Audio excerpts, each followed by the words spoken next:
Professional wrestling. There's nothing in the world quite like it. Larger-than-life characters played by larger-than-life men and women traveling around the world only to strip down to their undergarments and partake in the particularly choreographed dance that we like to call professional wrestling. Superhuman power. Now, whether you're the biggest wrestling fan in the world, or you just clicked on this to hate watch this for some reason. Now, whether you watch for the drama, to see the bad guy get his comeuppance, or even just for the high production entrances each week, modern day wrestling gives its fans a plethora of reasons to keep coming back, to stay invested, and to keep spending money. I mean, have you seen my room? Oh my god. But wrestling wasn't always filled with the pomp and circumstance that we know it to have today. In fact, wrestlers at one time didn't even used to have theme songs.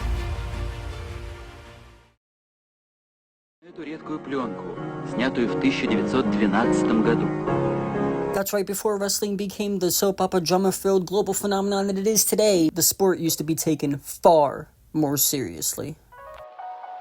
In the modern day, we all know professional wrestling is scripted, the matches being a form of interpretive dance between the competitors to tell the story they are trying to get across, along with promos and segments to keep us entertained and invested throughout the weeks. You know, they say all men are created equal, but you look at me and you look at Small Joe, and you can see that statement is not true. Competitors work together to put on the best show possible.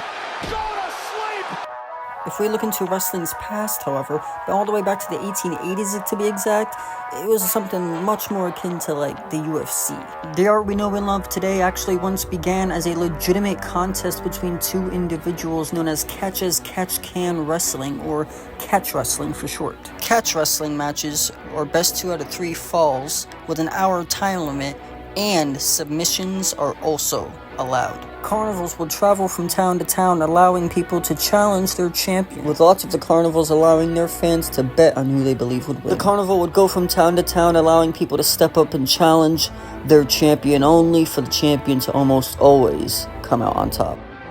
And at first, the wrestling shows were kind of a side piece to the rest of the carnival. It wasn't even the main thing that people were going to carnivals for. But if you know anything about carnivals, they aren't necessarily the fairest thing in the world. What once started out as a legitimate competition quickly turned into performance. And very quickly, the sport grew out from being a little sideshow at carnivals to selling out arenas. But there were still very many men who stayed in the legitimate side of wrestling back then. However, it didn't take long for almost every single one of them to turn over, with men like Frank Gotch, George Hackenschmidt, Lou Thez, as well as the Gold Dust Trio, Billy Sandow, Toots Mondt, and Ed Strangler Lewis. And these 3 are truly the ones that brought the sport to its peak. And the 3 really started to think, there's some real potential for this to take over the world.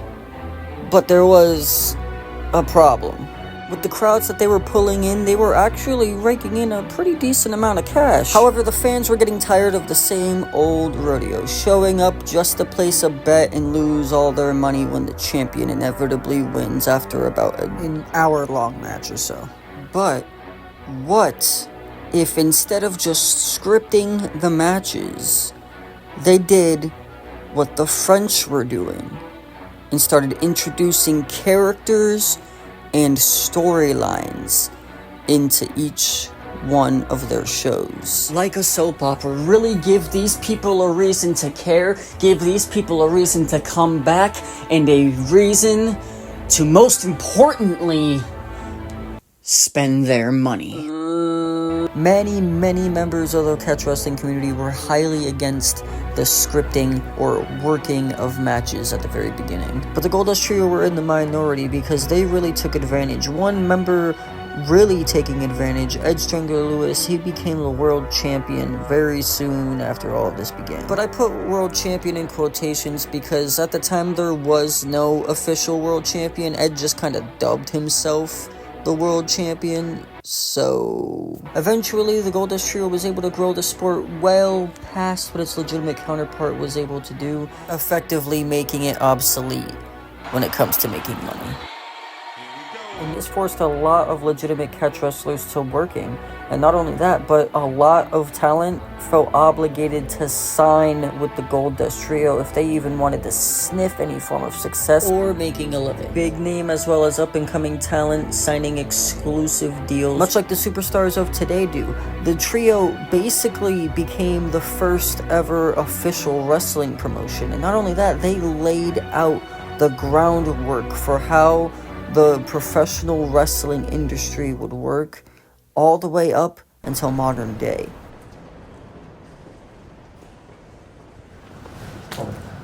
For years, the Goldust Trio would rake in cash like there is no tomorrow. With their traveling Carnival, they left no one questioning whether working matches was the right move or not. But in the 1920s, the Goldust Trio would be disbanded. Ed Lewis would go on to manage and train the legendary Lou Thesz. Lou Thesz, the man that created many submission holds and maneuvers that superstars in the WWE and in the wrestling business in general still use to this very day.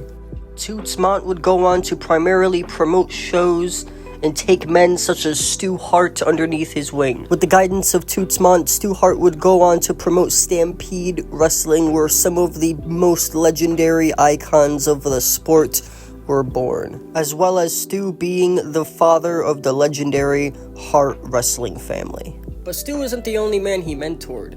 Another very important man that he mentored was Vince McMahon Sr.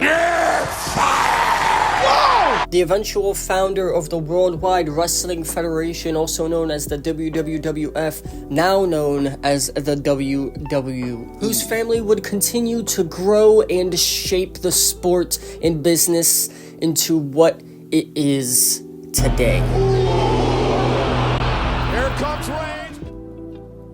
If you took the time to watch this entire video, I want to thank you for clicking on this video. Maybe think about giving it a like and a subscribe, commenting what you think, and maybe sharing it with a friend or two. But yeah, I've been wanting to make this video for a while. I kind of decided to skip over the whole Vince McMahon Jr. nonsense because I feel like we all already know how that goes down. But if you guys would like me to make another video on that topic, go ahead and comment. One of my favorite parts about wrestling is definitely that despite all the language barriers, all of us can still get along over our love for wrestling. So thank you again.